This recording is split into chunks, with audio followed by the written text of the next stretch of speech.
You check your bank balance. The number looks about right. Maybe not what you hoped for, but it's there. You worked for it. You earned it. It's yours. Except it's not. Not in the way you think.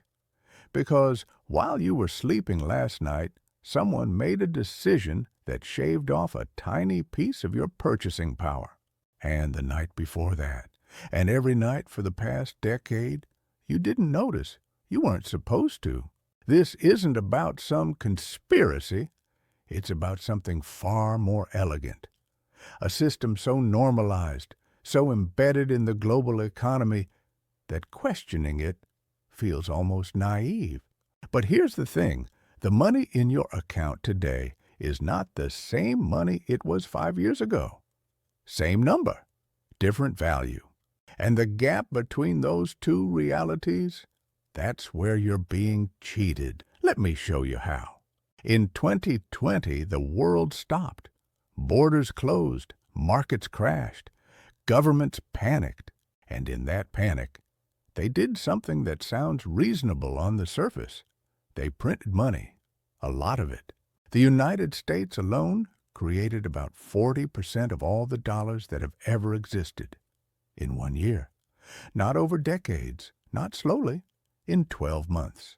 Other countries followed: the European Central Bank, the Bank of Japan, the Reserve Bank of India.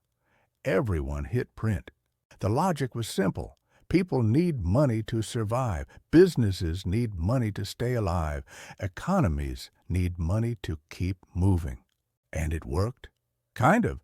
Checks landed in accounts. Loans were forgiven.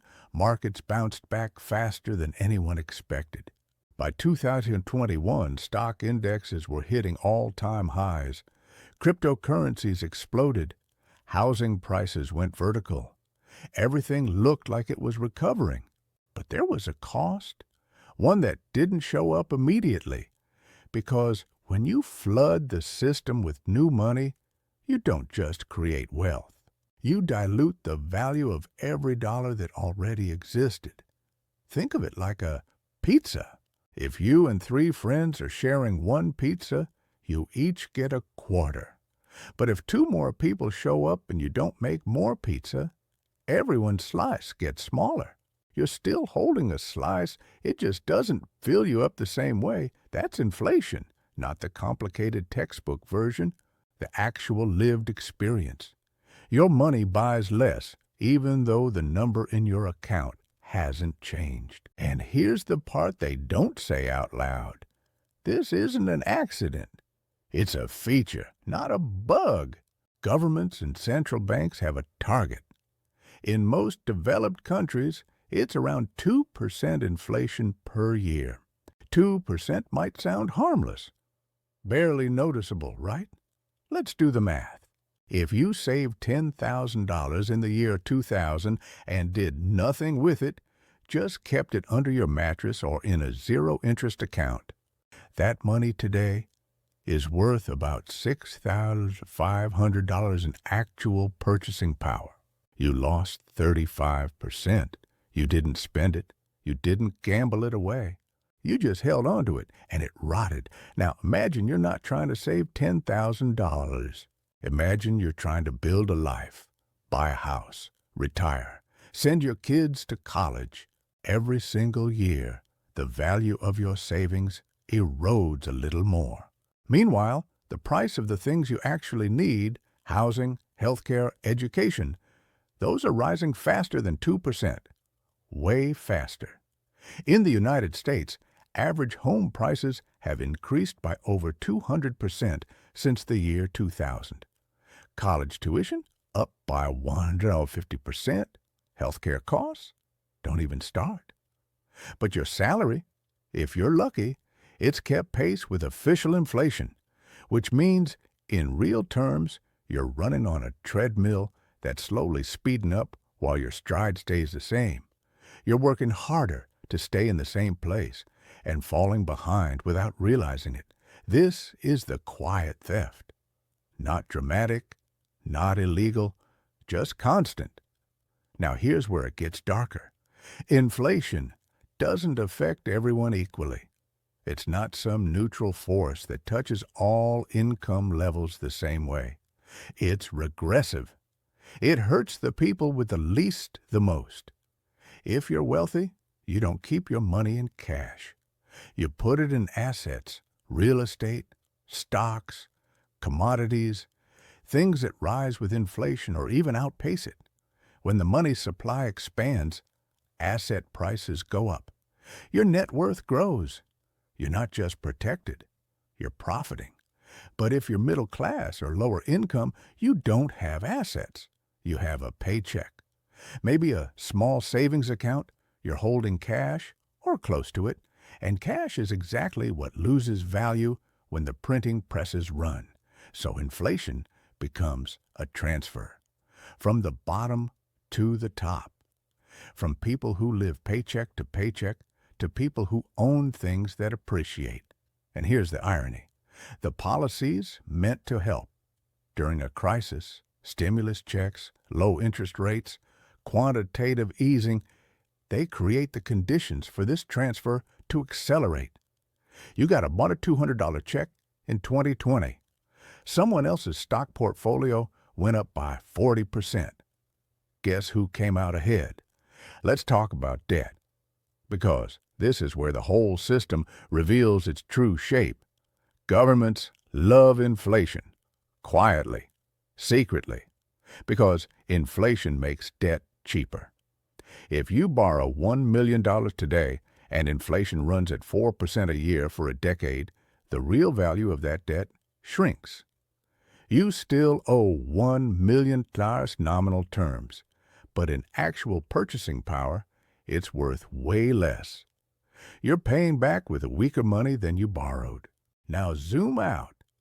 The United States national debt is over $34 trillion. That's trillion with a T. Paying that back in today's dollars? Impossible. But paying it back in future inflated dollars? Much easier. So inflation becomes a stealth default. The government isn't refusing to pay its debts. It's just paying them back with money that's worth less than when it borrowed. Clever, right? Except you're on the other side of that equation. You're the one holding the currency that's losing value. You're the lender in this scenario, whether you realize it or not. Your taxes, your savings, your labor, it's all denominated in a currency that's deliberately being devalued to make someone else's debt lighter. You're not being robbed at gunpoint. You're being quietly taxed through the invisible mechanism of inflation. And the kicker, it's legal, encouraged even. Central banks call it monetary policy. Here's what makes this whole thing so insidious. It's nearly impossible to escape. You can try to opt out, buy gold, invest in Bitcoin, move to assets. But that requires knowledge, access, and capital. Most people don't have all three. And even if you do, you're still operating inside the system. Your mortgage is in dollars. Your salary is in dollars. Your taxes are in dollars. You can hedge, but you can't fully exit unless you're willing to abandon the entire grid. So you're stuck, playing a game where the rules are rewritten in real time, and the people rewriting them benefit from your confusion. There's no villain here, no shadowy group in a dark room plotting your downfall, just incentives, institutions acting rationally within their own logic, a central bank doing what central banks do, a government managing an unmanageable debt, corporations maximizing profit. But the result is the same. You lose, slowly, steadily, imperceptibly, until one day you look around and realize that the life your parents had at your age, the house, the savings, the stability, feels completely out of reach, not because you're lazy, not because you made bad choices, but because the money itself changed. So what do? You could get angry, you could demand reform, you could try to educate yourself out of the trap, all reasonable responses. But here's the uncomfortable truth. The system isn't designed to change. It's designed to persist because the people who benefit from it are the same people who have the power to alter it, and they won't. Not unless forced, not unless enough people understand what's happening and refuse to accept it as normal. Which brings us back to you, sitting there, checking your balance, watching the numbers stay the same while everything around you gets more expensive. You're not imagining it. You're not bad with money. You're not failing. You're just caught in a machine that runs on your labor and pays you back in depreciation. The real question isn't whether you're being cheated. It's whether you'll keep pretending you're not.